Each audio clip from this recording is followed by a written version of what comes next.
श्री स्वामी समर्थ. तुम्हा सगळ्यांचे आपल्या स्वामीसूत्र ब्लॉग या चॅनलवर मनापासून स्वागत. स्वामी भक्त हो, आज पुन्हा एकदा तुमच्यासाठी नवीन व्हिडिओ घेऊन आलेले आहे, नवीन स्वामी संदेश घेऊन आलेले आहे. नक्कीच आजचाही स्वामी संदेश खूप सुंदर असा आहे. फक्त मग त्यासाठी तुम्ही शेवटपर्यंत ऐका, कारण त्याशिवाय तुम्हाला कळणार नाही. ऐकून सोडून देऊ नका, तर नक्कीच आपल्या जीवनामध्ये तो उतरवण्याचा प्रयत्न करा. नक्कीच स्वामी महाराज नेहमीच पाठीशी असतात आणि यापुढेही राहणार आहे. फक्त त्यांचा जो संदेश आहे त्याचं पालन मात्र तंतोतंत करायचं आहे. आता यापूर्वी देखील आपल्या स्वामीसूत्र ब्लॉग या चॅनलवर भरपूर स्वामी संदेश आपण अपलोड केलेले आहे. तुम्ही जर ते बघितले नसतील तर आवर्जून तेही ऐका. नक्कीच तुमच्या जीवनाला प्रेरणा देतील असेच ते स्वामी संदेश आहे. तर आजचा जो स्वामी संदेश आहे ना, त्यामध्ये आपण काही सत्य जाणून घेणार आहोत, जे कठोर सत्य आहे, परंतु ते सत्यच आहे, त्यामध्ये बदल होऊ शकत नाही आणि त्याचा स्वीकार करणं आपल्या जगण्यासाठी खूप गरजेचं आहे. आपल्या जीवनासाठी त्याची खूप गरज आहे. तर सगळ्यात पहिलं जीवनाचं जे कठोर सत्य आहे ते म्हणजे काय, तर धीर धरा आणि काळजी करू नका, कारण कोणतीही गोष्ट कायमची राहत नाही. अगदी बरोबर आहे. कुठल्याही परिस्थितीमध्ये फक्त धीर धरायला शिका, संयमानं जगायला शिका, कारण काळजी करू नका, ती वेळ कायमची तशीच राहणार नाही. आज रात्र झाली आहे तर उद्या दिवस उगवणारच आहे, पण आज दिवस उगवला आहे म्हणून दिवस तसाच राहणार नाही, तर थोडासा अंधारही रात्री परत येणारच आहे. त्यामुळे वेळ कसलीही असो, त्या वेळेमध्ये फक्त एवढंच म्हणा की ही वेळ देखील निघून जाईल. आणि सुखाच्या क्षणात आणि दुःखाच्या क्षणात, दोनही क्षणांमध्ये हे वाक्य खूप महत्त्वाचं ठरणार आहे, आपल्याला शिकवून जाणार आहे.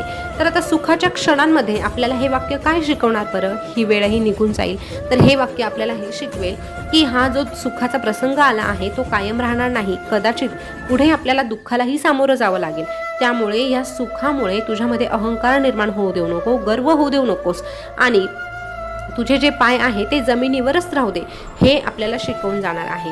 तर दुःखाचा जर प्रसंग असेल तर ह्या दुःखाच्या प्रसंगामध्ये आपल्याला हे वाक्य काय शिकवेल, तर दुःखाच्या प्रसंगामध्ये आपल्याला हे उमेद देणार आहे. कशा पद्धतीने, तर हे वाक्य आपल्याला सांगतं की ही वेळ देखील निघून जाईल, म्हणजे दुःखाची वेळही निघून जाईल. तू रडू नकोस, हताश होऊ नको, निराश होऊ नको. पुढचा क्षण तुझाच आहे, आणि जर दुःख आलं आहे तर दुःखाच्या पाठीमागे सुख देखील येतं, म्हणजे येतच. त्यानंतरचं दुसरं कठोर सत्य असं की आपल्यातील घमंड मिटवून टाका, कारण याने तुम्ही कधीच यशस्वी होणार नाही. अगदी बरोबर आहे. घमंड ही अशी गोष्ट आहे जी माणसाला सरळ खाली आणते किंवा अपयशी बनवते. कुठल्याही गोष्टीची कधीही घमेंड करू नये. सौंदर्याची घमेंड करू नये, वयाची घमेंड करू नये, किंवा आपल्याकडे काय आहे त्याचीही कधी घमेंड करू नये. बऱ्याचदा आपल्याला असं वाटतं की अरे माझ्याकडेच हे आहे, इतरांकडे नाही. पण वेळ कधी बदलेल सांगता येत नाही, आणि वेळ बदलायला एक क्षणही पुरेसा असतो. त्यामुळे कुठल्याही परिस्थितीत, कुठल्याही ठिकाणी घमेंड कधीही करू नये, कारण घमेंड आपल्याला फक्त अयशस्वी बनवतो, कधीही आपल्याला यशस्वी बनवू शकत नाही. असा हा घमेंड नेहमी आपण दूर ठेवायला हवा. त्यानंतर पुढचं जे कठोर सत्य आहे ते असं आहे की आपले दुःख लपवायला शिका. अगदी सत्य असं हे वाक्य आहे. आपलं दुःख नेहमी इतरांपासून लपवायला शिकलंच पाहिजे, कारण प्रत्येकजण इथे आपलं दुःख ऐकायला बसलेलं नाही. प्रत्येकाला त्याची दुःख आहे, त्याची कामं आहे, आणि प्रत्येकजण त्याच्या समस्यांमध्येच ग्रस्त झालेला आहे. आणि अशात जर आपण आपलं दुःख सांगत असू तर नक्कीच आपल्या दुःखाचं त्या ठिकाणी फक्त आणि फक्त हसूच होणार आहे. त्या दुःखाची किंमत कोणालाही राहणार नाही. त्यामुळे स्वतःचा सारथी स्वतःलाच बनायचा आहे. स्वतःच्या दुःखाशी स्वतःला चार हात करायचे आहे आणि पुढे चालायचं आहे. अगदीच मोकळं व्हावं असं वाटलं तर स्वामींचा दरबार आहे, स्वामींसमोर जा, स्वामींसमोर मन मोकळं करा आणि मन भरून रडा. हवं तर दुःख व्यक्त करा, परंतु इतरांसमोर नाही, कारण जगाला आजकाल दुसऱ्यांचं दुःख ऐकण्यासाठी वेळ नाही. त्यानंतरचं पुढचं जे कठोर सत्य आहे ते पाचवं सत्य असं आहे की प्रायव्हेट राहा, कारण प्रत्येकालाच तुमचं चांगलं झालेलं बघवत नाही.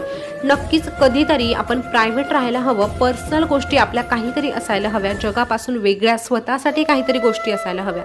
बऱ्याचदा आपल्याला सवय असते की आपण सगळं काही सगळ्यांना सांगत असतो, आणि आपल्या मनामध्ये जर डोकावून बघितलं तर आपलं असं काहीही नसतं. त्यामुळे प्रत्येक गोष्ट दुसऱ्यांना सांगण्याची गरज नाही, ह्या जगाला सांगण्याची गरज नाही. स्वतःचं अस्तित्व जर जपायचं असेल तर काही गोष्टी या स्वतःपुरता मर्यादित ठेवणं गरजेचं आहे. त्यामुळे अगदी सगळ्यांसाठी सगळंच काही उपलब्ध करून देऊ नका. स्वतःसाठी काहीतरी जपून ठेवा, आणि स्वतःचं नियोजन, स्वतःचं जे काही प्लॅनिंग असणार आहे ते प्रत्येक वेळेस इतरांना सांगत बसण्यापेक्षा ते प्रायव्हेट ठेवा आणि त्यातून काहीतरी नवीन निर्माण करा. त्यानंतरचं शेवटचं सत्य ते म्हणजे आपल्या वेळेची कदर करा, कारण ही वेळ परत कधीही येत नाही. अगदी 100% सत्य असं हे वाक्य आहे. आपल्या वेळेची नेहमीच आपण कदर करायला हवी. आता दुसऱ्यांना मदत करायची नाही असं अजिबात नाही, परंतु आपण ज्याला आपला अमूल्य वेळ देत आहोत, ज्याच्यासाठी आपण आपली सगळी कामं सोडून जात आहोत, त्या व्यक्तीला आपली किती किंमत आहे, आपलं स्थान त्या व्यक्तीच्या मनामध्ये किती आहे हे ओळखणं देखील गरजेचं आहे. कारण अशा व्यक्तीसाठी आपण आपला वेळ खर्च करत असतो, जो वेळ परत येणार नाही. आणि जर त्या व्यक्तीला त्या वेळेची किंमतच नसेल तर मग आपला त्या व्यक्तीसाठी जो वेळ खर्च करतो त्याचा काय उपयोग. त्यामुळे तुम्ही ज्याला कुणाला मदत करत आहात त्याला नक्कीच मदत करा, परंतु तुमचं स्थान तिच्या मनामध्ये काय आहे याचा पहिले विचार करा आणि मग आपला वेळ खर्च करा. कारण वेळ वाया घालवणं हे मूर्खपणाचं लक्षण आहे. वेळ कधीही परत येत नाही हे सगळ्यांना ठाऊक आहे, तरीही त्या वेळेची किंमत कोणीही करत नाही. अमूल्य वेळ कुणासाठी खर्च करण्यापेक्षा आपल्या स्वतःच्या प्रगतीसाठी खर्च करा. नक्कीच तुम्ही यशस्वी होणार आहात.